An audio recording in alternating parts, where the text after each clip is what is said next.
Eu sou Mário Persona e essas são as respostas que eu dei aos que me perguntaram sobre a Bíblia. Você pergunta se o incrédulo pode fazer o bem e se as suas boas obras têm algum valor para Deus. Bem, depende da perspectiva. Hebreus 11, versículo 6 diz que sem fé é impossível agradar a Deus, porque é necessário que aquele que se aproxima de Deus creia que Ele existe e que é galardoador ou recompensador dos que o buscam. Em Romanos 14, 23 diz que tudo o que não é de fé é pecado. E se você juntar a isso o currículo nefasto do ser humano no seu estado natural, aí é difícil encontrar algum bem na melhor das suas boas obras.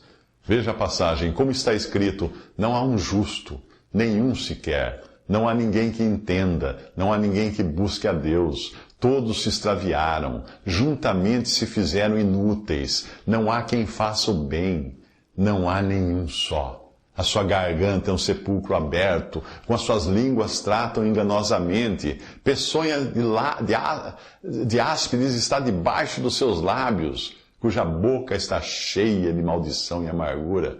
Os seus pés são ligeiros para derramar sangue. Nos seus caminhos há destruição e miséria, e não conheceram o caminho da paz. Não há temor de Deus diante dos seus olhos.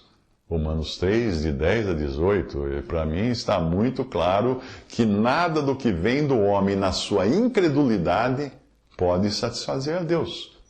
Pense numa locomotiva desgovernada sem maquinista. Ela pode até levar o trem e os seus passageiros de uma cidade para outra e não causar nenhum estrago no caminho. Mas será que alguém de sã consciência diria que a locomotiva fez uma boa obra? Não, porque ela fez aquilo em espírito de rebeldia contra o maquinista, mesmo que os resultados tenham sido benéficos para os passageiros, que saíram ilesos da viagem. O incrédulo não tem a Jesus como Salvador e Senhor, portanto ele vive desgovernado, fazendo a própria vontade, não a vontade de Deus. Veja como a palavra de Deus descreve um ser humano vivendo a revelia de Deus e controlado por sua carne, sua vontade, seus pensamentos, modismos e até pelo diabo. Veja a passagem. Noutro tempo andaste segundo o curso deste mundo, segundo o príncipe das potestades do ar, do espírito que agora opera nos filhos da desobediência. Ele está falando aqui do diabo. Entre os quais todos nós também antes andávamos nos desejos da nossa carne, fazendo a vontade da carne e dos pensamentos, e éramos por natureza filhos da ira, como os outros também. Efésios 2, de 2 a 3. Talvez a melhor frase para explicar as boas ações de um incrédulo nem venha da Bíblia. Ela venha do Adam Smith, que é considerado o pai da economia. Numa de suas obras sobre economia, ele escreveu assim: não é da benevolência do açougueiro, do cervejeiro e do padeiro que esperamos o nosso jantar, mas da consideração que eles têm pelos seus próprios interesses. Apelamos não à humanidade, mas ao amor próprio, e nunca falamos de nossas necessidades, mas das vantagens que eles podem obter. Neste ponto, alguém poderia citar a passagem que fala do centurião Cornélio.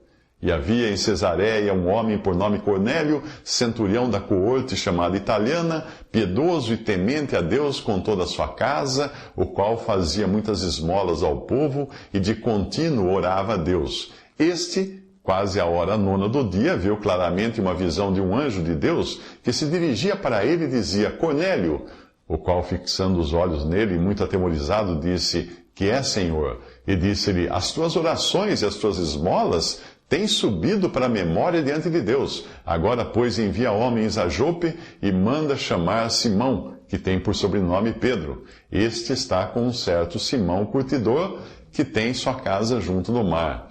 Ele te dirá o que deves fazer. Atos 10, de 1 a 6.